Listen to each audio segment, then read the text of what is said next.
In this video we are going to see different types and shapes of brushes.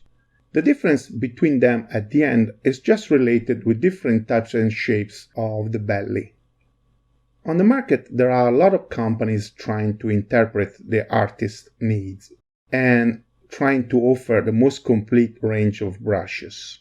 And many of them are very creative. Here we will only have focus on the most standard and traditional types and shapes that we can find easily on the market. In the last part of this video we will discuss the brushes that we will need to follow this course. On the market we can find two different types of brushes. The difference between them is related with the heel shape, and they are rounded or flatted. These two types are self-explanatory. In fact, we can find brushes with rounded or flatted heel. For both types, we will find different shapes. The most common rounded shapes are what they call rounded and rigger. They have both pointed belly with a nice tip. The rounded is a bit thicker at the heel and its belly is a little bit chubby, while the rigger is a bit slimmer and its bristles are longer. There are 6 standard shapes of flatted brushes: the flat, the bright, the filbert, the angle, the fan, and the mop. Some of these shapes are obtained by playing with the Bristles lens. We won't go deep in this subject because we will only use 3 of them: the flat, the bright, and the fan. But I think we should know that out there we can find some other different shape. The shapes that we can see in these pictures are more theoreticals. In fact, to keep the bristles of a new brush together, normally manufacturers can use some soap or glue. And once we break their connections, we can see the shape changing. The difference between the shapes before and after breaking the glue depend on the material and on the quality of the brush. Natural bristles tend to change more than the synthetics. When we buy some new brushes, mostly unrounded, we can find that the manufacturer has protected the belly with a small piece of transparent plastic tube. Once you take it off and you break the glue, my suggestion is don't put it back on. Otherwise, you risk to damage the brush if you can't get all the bristles inside. For the same type of brush, we can find different sizes, from the very small used for details up to the very big used for larger areas painting. The different sizes are marked on the handle with increasing numbers. Unfortunately, these numbers are not standard, and quite often they change according with the production company.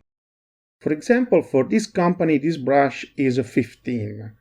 For this other company, this is a 14, while for its manufacturer, this is only a 9. It's time now to see what types, shapes, and size of brushes we will use in our course. Later, we're going to discuss what we will use them for. For painting, we will only use golden teclon or polyamide bristles. In our set of brushes, definitely we want the rounded. We will get it in 2 shapes, but instead to get the rounded and the rigger, that are the 2 types that we have seen so far, we're gonna get the rounded twice. In fact, we're going to buy 2 of them, and in one of them we're going to cut the tip off. From now on, we are going to call this brush rounded and the normal one with the tip rounded pointed. To cut the tip off from our brush, we're going to use a scissor. With our fingers, we're going to open the bristles, spreading them in this way. Then, using the scissor and following the line of our fingers, we are going to cut these bristles. It's a very simple job. Let's talk now about the flatted brushes that we're going to need. As we said, we're going to only use the flat, the bright, and the fan. Actually, we're going to use mostly the flat and the bright. We just need a middle-sized fan because we are not going to use it very often. That's it. These are the 5 brushes that from now on we will use for painting. Of course, we are going to need them in different sizes. We don't really need the full set. If we can get it, it's welcome, but we can do our work with 3 or 4 sizes per type. For each type, we want to have the large, but not the largest. We want to have 1 or 2 types in the middle and the small, but also in this case, we don't want the really small. For the round pointed, we actually want to have also the smallest that we are going to use for the details. To prepare our palette, we are going to use middle-sized brushes with natural and middle stiff bristles flatted. The flat or the bright shapes are both good for this job. These are all the brushes that we are going to use in this course.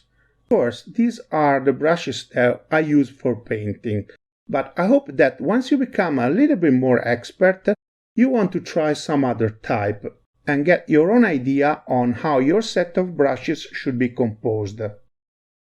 And with this last consideration, we have completed our discussion on types and shapes of brushes. If you enjoyed this video, we will really appreciate if you could click on like and subscribe to our channel. It will also help us very much if you could leave a comment. Thank you for watching this video and see you in the next one.